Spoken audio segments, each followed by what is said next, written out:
저희 신년맞이 하워드 막스 인터뷰 전에 드린 바 있는데요. 많은 분들이 시청해주고 계신데 더 많은 사랑 부탁드립니다. 당시 저희가 막스에게 담은 메모는 언제 쓸 거냐고 물어봤었는데 잘 모른다고 했었거든요. 근데 우리 김용갑 특파원이 막스의 새로운 메모를 발견하고 바로 알려줬습니다.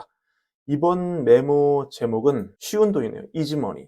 사실은 이 C 체인지, 즉 상점 몇 개 때부터 이 막스의 큰 생각 자체는 변화가 없어요. 거의 같은 내용이지만 그래도 꽤 중요한 구체화된 내용이 있기 때문에 잊지 않고 소개를 해보겠습니다. 저희가 막스 영상을 여러 차례 다뤘기 때문에 이미 월걸부 시청자분들은 내용은 다 아실 거라고 믿습니다. 가장 굵직한 내용이 뭐였습니까? 저금리 시대가 끝났다는 것이죠. 그 이후로 막스는 무슨 근거로 되고 있습니까? 지금 금리가 일단 높지 않다. 내가 일을 시작한 1969년에 금리는 평균 8.2%였다. 그 후 20년간 4에서 20% 오갔는데 이걸 감안하면 지금의 5.25에서 5는 높다고 볼 수는 없는 것이다. 그리고 90년과 2000년 사이 금리가 거의 정상적이라고 할 수 없는 마지막 시기에서 금리가 3에서 8 사이였고 이는 오늘날의 5.25에서 5.5와 중위값이 같다. 이런 내용을 전하고 있습니다. 메모 통해서요. 그리고 왜 우리가 초저금리로 돌아갈 수 없냐? 이것도 다 C체인지에 있는 내용이죠. 복습입니다, 여러분. 다 아시고 있으리라 믿습니다, 여러분. 세계화는 강력한 디스인플레 영향을 미쳤지만 둔화세가 확실하고 여기에 노동조합 협상력이 상승하고 있는 것으로 보이기 때문에 머지않은 시기에 인플레이션이 21년 이전보다 더 높은 수준을 유지할 것이다. 그러니까 인플레가 가속화되는 것을 막기 위해 금리는 더 높게 유지가 될 것이고 연준이 지금 경기 부양을 지금 할 단계는 아니고 중립금리를 유지하기 원할 수 있는데 이 중립금리는 2.5% 선으로 추정이 된다. 이게 막스가 부른 중립금리를 이번 메모에서 확인할 수가 있습니다. 이것도 뉴스죠 사실. 그는 중립금리가 2.5%라는 데이터를 신뢰하는 것입니다. 중립금리는 지난 영상에도 말씀드렸지만 실체가 눈에 보이는 것은 아니기 때문에 수식으로만 나올 수 있는 그런 것이기 때문이죠. 자, 계속 가보면요. 인플레 잡기 위해서는 실질금리가 플러스를 유지해야 되기 때문에 예를 들어서 인플레가 2.5라면은 기준금리는 정의상 그 이상이어야 한다. 그래서 2.5는 넘어야 된다. 막스가 보는 인플레가 어느 정도인지 그 수준도 우리가 좀 추측해 볼 수가 있습니다. 자, 여기까지 이해가 되셨으리라 믿고 좀 더 가보면 자, 만약에 인플레가 2% 도달하더라도 도달하자마자 경기 부양을 위해 금리를 이하하면 인플레가 다시 가속화될 거기 때문에 그거는 불가능할 것으로 보인다. 인플레가 2% 가더라도 경기 부양을 위한 금리 인하가 막 되진 않을 것이다. 그래서 이렇게 씁니다. 막스가 예측 싫어하는 거는 다 아시죠? 이렇게 썼습니다. Despite my strong aversion to predictions. 하지만 막스는 예측을 싫어하면서도 예측을 하죠. 인터뷰 잘 나와 있는데 이렇게 씁니다. 이렇기 때문에 내가 향후 몇 년 동안 기준금리가 0에서 2 사이보다는 2에서 4가 될 가능성이 높다고 그렇게 믿는다. 아시는 얘기죠? 물론 반론도 있겠지만 내가 보기에 우리가 심각한 경기 침체를 보지 않는 한 향후 몇 년 동안 높은 수준의 경기 부양책은 카드에 없을 가능성이 높다. 자, 여기까지 봤고요. 이제 본격적인 예측이 나옵니다. 올해 연준은 인플레에 대한 승리를 선언하고 기준금리를 인하할 것으로 보인다.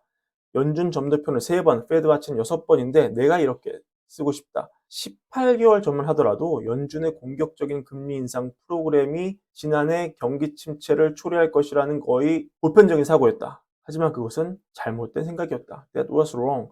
12개월 전 시장 낙관론자들은 연준이 비둘기로 선회해서 지난해 23년에 금리 인하를 시작할 것이라는 믿음을 가졌다. 하지만 그것도 잘못된 생각이었다. 6개월 전만 해도 지난해 말에 금리를 한 번 더 올릴 것이라는 의견이 대세였다. 그것은 잘못된 생각이었다.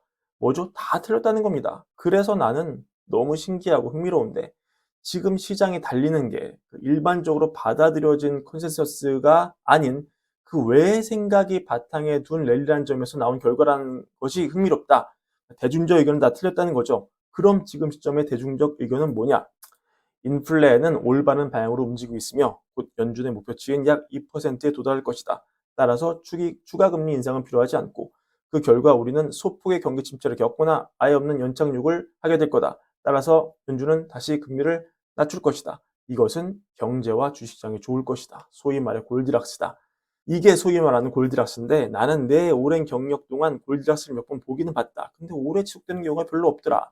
뭔가가 기대되는 대로 작동하지 않는 게 있더라. 이게 뭐가 문제냐면 투자자가 골디락스에 따라서 높은 기대를 해서 투자를 하는데 이게 잠재적인 실망 및 손실의 여지를 남기더라. 그래서 나는 위에서 설명한 이거에 대한 의견을 내지 않겠다. 내지 않는데, 왜냐? 난 예측 싫어하니까. 하지만 이게 맞다고 가정하더라도 나는 금리가 0에서 2가 아니라 2에서 4라는 추측은 여전히 고수할 거고, 좀 더 좁히자면, 이게 핵심 포인트죠. 향후 5에서 10년 동안 금리는 평균 3에서 3.5가 될 것으로 예상한다. 많이 좁힌 거죠. 2에서 4면은 2%포인트 차이가 나는데 이거는 0.5밖에 차이가 안 나잖아요. 굉장히 좁혀준 거죠. 막스가 보는 자기 예측을.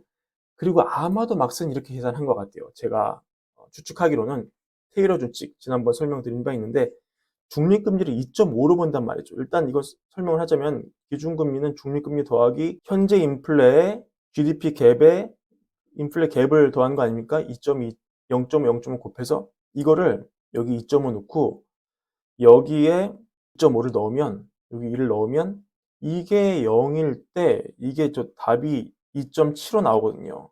그러니까 여기서 0.25 정도 가산된다고 보면은 3.0이 딱 나오는 거죠. 또 지난번 설명드렸지만 뉴욕 여는 존 윌리엄스 총재 버전이 있죠. 이게 여기서는 이게 0.5인데 여기서는 1.5를 씁니다. 이걸로 계산하면은 3.25가 나와요. 여기까지 3.25가 나오고 여기서 이제 0.25 정도 가산된다고 보면 딱 3.5가 나옵니다. 따라서 이걸 기반으로 막스는 3에서 3.5를 본 게 아니겠느냐. 테일러 주로 보면 3.0, 윌리엄스 총재 버전을 보면 3.5, 중립금리가 2.5라는 추정 아래 그렇게 추정하지 않았을까. 그것이 제 생각입니다. 자, 이렇게 막스의 세 면목까지 소개하면서 하워드 막스의 생각을 좀 더 우리가 자세하게 알 수 있었던 것 같습니다. 오늘 영상으로 월가월보 구독자님 판단에 많은 도움이 되었으면 좋겠고요.